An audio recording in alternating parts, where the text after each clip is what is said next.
자본주의를 한마디로 표현하려면 어떻게 말을 해야 될까? 차갑다, 뜨겁다, 뭐 여러 얘기들이 있는데 그렇게 설명이 잘 안 되더라고요. 제가 생각하는 자본주의를 딱 한마디로 표현하면 뭘까? 떠올랐었어요. 썩었다. 깨끗한 자본주의는 자본주의 탄생 시절부터 존재한 적이 없었습니다. 자본주의 자체가 약점을 가지고 태어났다라는 거죠. 하지만 장점이 많기 때문에 이 시스템이 붕괴되지 않고 있는 겁니다. 개인의 욕망이 생산성을 늘렸죠. 늘어난 생산성으로 풍요로움을 겪게 됐습니다. 만약에 생산성 향상이 없었다면은 국민들 다수가 어떻게 살아야 될까요? 지금도 농업에 매여 있어야 되겠죠. 공산품은 엄청나게 비싼 가격이 형성되어 있을 거고 자본주의 문턱에 가보지도 못하고 수천 년 이어진 가난에 살았을 겁니다. 자본주의는 인류를 빈곤에서 벗어나게 했지만 가난을 극복하게 해주지 못했어요. 가난이라는 게 굉장히 상대적입니다. 부자라는 것도 상대적이에요. 남보다 잘 살아야 부자예요. 부자의 기준은 남보다 잘 사는 거. 왜 사람들이 강남에 사는 걸 원합니까? 왜 부자들이 명품을 걸칩니까? 너희들은 못 따라하지. 상대적인 격차를 보여주고 싶어요. 부자라는 게 굉장히 상대적인 의미라서 이 자본주의에서 아무리 우리가 생산성 향상을 한다 하더라도 나보다 돈을 더 많이 버는 애가 위에 있으면은 가난하다라 느껴요. 실제로 부자들 중에서도 내가 부자가 아니라고 말하는 사람들이 있는데 진짜로 그렇게 생각하는 사람들이 있습니다. 부자가 돼서 부자 모임을 가봤더니 나보다 부자들이 훨씬 많더라. 나는 그래서 부자가 아니야 라고 말을 해요. 나보다 잘 사는 사람은 어딘가에 반드시 존재하게 되는 거고 미디어와 SNS, 방송을 보면은 소수의 잘 사는 사람이 미디어 노출도가 굉장히 지분이 올라갑니다. 미디어를 틀 때마다 잘 사는 사람이 굉장히 많아 보이는 거죠. 그래서 나는 가난하다라 느끼죠. SNS가 도입되고 미디어가 확대되면서 분명 내가 버는 소득은 늘어나고 있는데 과거보다 생산성의 풍요로움은 점점 늘어나고 있는데 계속 가난하다라 느끼게 되죠. 가난하다라고 느끼니까 행복하다라고 생각도 하지 않게 됩니다. 이 자본주의의 폐단이 점점 커지기 시작하는 거죠. 자본주의에서 사람들은 원래 남보다 잘 살기 위해서 노력을 해요. 태어나서 공부를 하고 서울대를 가려고 하고 좋은 곳에 취업하려고 합니다. 자본주의 초기에는 이게 잘 작동해요. 능력이 있는 누군가는 노력을 하게 되면은 여기에 운까지 만나면 성공할 수 있는 사람들이 많아지는 거죠. 시간이 지날수록 이 문이 닫히게 됩니다. 부를 얻어낸 자들이 부를 오랫동안 갖고 싶어하는 욕심도 같이 커지거든요. 그 부를 나중에는 가문 대대로 물려주고 싶어 합니다. 그래서 룰을 조금씩 변경하는 거죠. 우리 아이가 서울대 갈 수 있도록 다양한 입시 전형을 만들도록 유도를 합니다. 미국처럼 로비를 하는 건 아니겠지만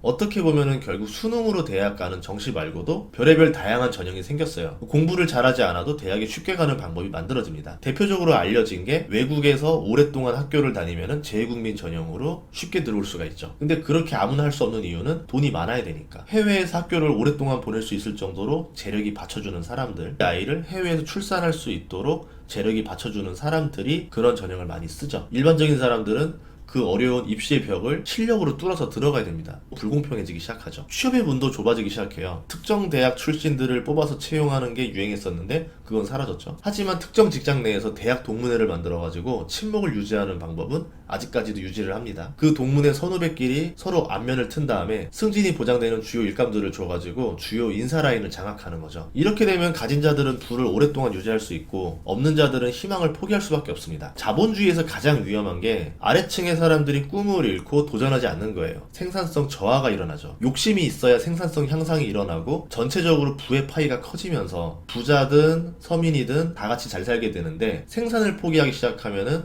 부를 쥔 자들은 생산성 향상으로 인한 부를 쥘 수가 없게 돼요. 중국 같은 경우는 지금 이런 문제에 빠지고 있는 거죠. 대부분 자본주의는 민주주의랑 결합이 되어 있습니다. 그래서 서민들이 욕망을 포기하지 않도록 꾸준히 서민 정책을 내놓거든요. 국민들이 가진 강한 무기가 투표권이기 때문에 그래요. 그나마 이 권력이 국민들에게서 나오기 때문에 자본주의가 썩었어도 지탱이 되고 있는 겁니다. 반면에 민주주의가 없는 자본주의 국가들은 참혹해요. 지배층들은 서민들이 꿈을 포기하고 현실에 순응하길 바라고 있습니다. 사립학교가 아니면 사회에서 좋은 직장을 얻기 어렵게 만들어서 가난한 자가 좋은 직장을 구하기 어렵게 만들고 꿈을 죽여놓죠. 국민들은 꿈을 포기하고 현실에 살아갑니다. 그러면 부자들은 어나더 월드를 만들어버리고 그 부를 유지할 수 있겠지만 문제는 그 국가 전체가 가난해지기 시작해요. 생산성이 증가되지 않고 떨어지기 시작합니다. 우리가 말하는 중진국의 함정에 빠진 나라들이 이런 경우가 많았던 거죠. 최근에 중국 같은 경우도 이런 중진국의 함정으로 빠져드는 모습을 보고 있어서 좀 안타까워요. 미국이라는 나라는 자본주의가 굉장히 냉혹하다라는 표현이 맞을 것 같아요. 이번에 우크라이나와 이스라엘을 동시에 지원하는 패키지 법안이 미국 상원을 통과했는데 우크라이나를 지원하려면 이스라엘도 지원해야 된다. 결국은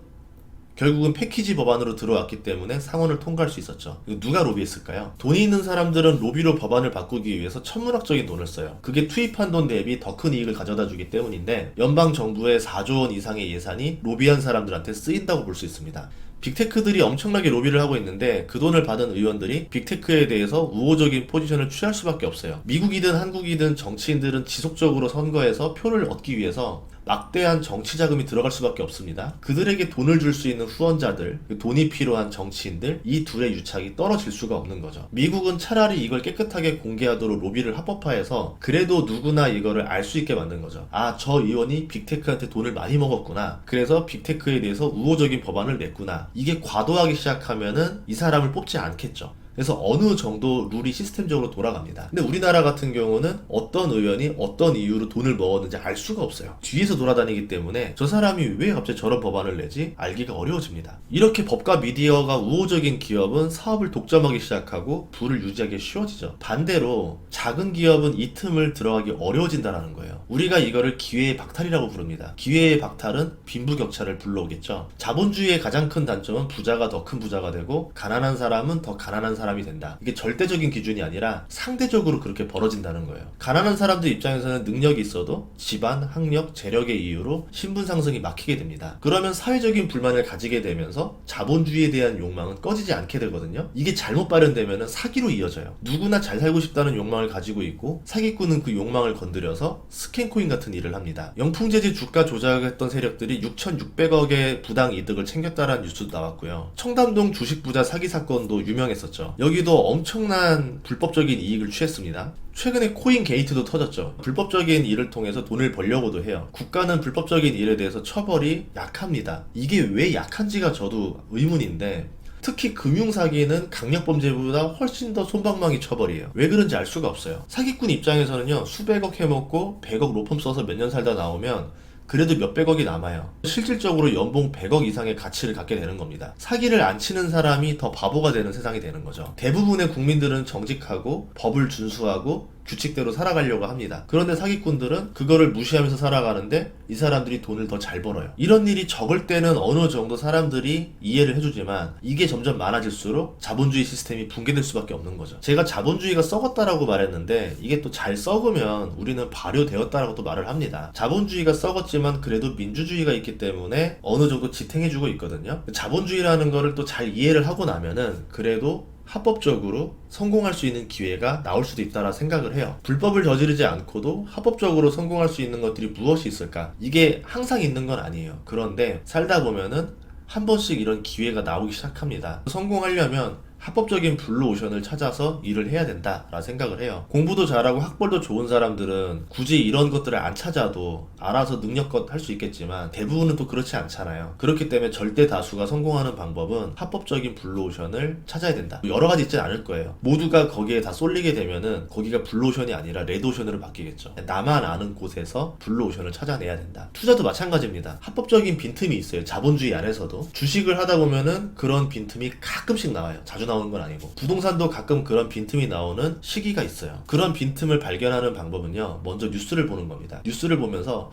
좀 이상하다라는 걸 발견을 해야 돼요. 국가는 어떤 업종을 정책적으로 밀어줍니다. 어떤 기업은 이 정책을 미리 대비해서 생산을 준비하고 있죠. 세금 제도는 여기로 유리하게 나오기 시작하면서 결국 이 기업이 돈을 쓸어 담게 됩니다. 이런 경우가 한두 번이 아니었었어요. 실제로 우리나라는 미국에 엄청나게 로비를 하는 나라 중에 하나예요. 업종 중에서는 반도체와 자동차가 로비를 많이 하는데 미국의 칩스법이라던가 대중 반도체 규제 그리고 IRA로 인한 전기차 세액 공제 같이 굵직굵직한 정책들이 입법되는 시기였었잖아요. 국내 기업의 이익과 연관이 되어 있었습니다. 그렇기 때문에 우리나라 기업들이 열심히 로비를 했던 거죠. 빅테크들도 열심히 로비를 했던 이유 중에 하나가 반독점법에 걸리지 않기 위해서였던 거거든요.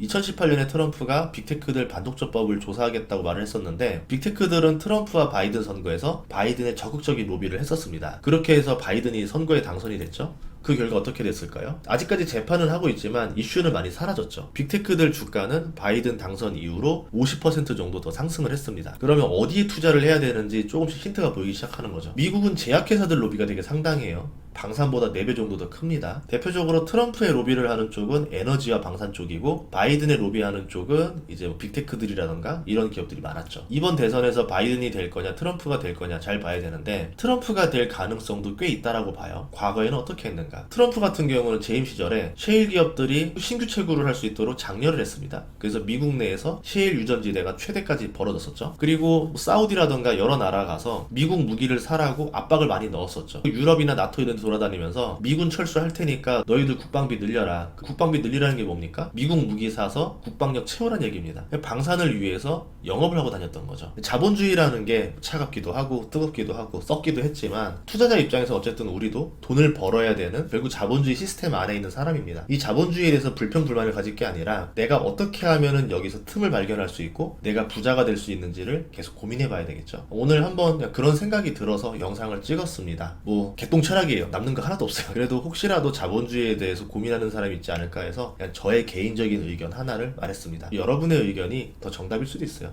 이런 쪽이 원래 정답이 없긴 한데, 나의 생각, 너의 생각 같이 들어보다 보면은 조금 더 예리한 생각으로 진화가 되겠죠. 다음 시간에도 좋은 정보로 찾아뵙겠습니다. 구독과 좋아요, 알림 설정 부탁드릴게요. 고맙습니다.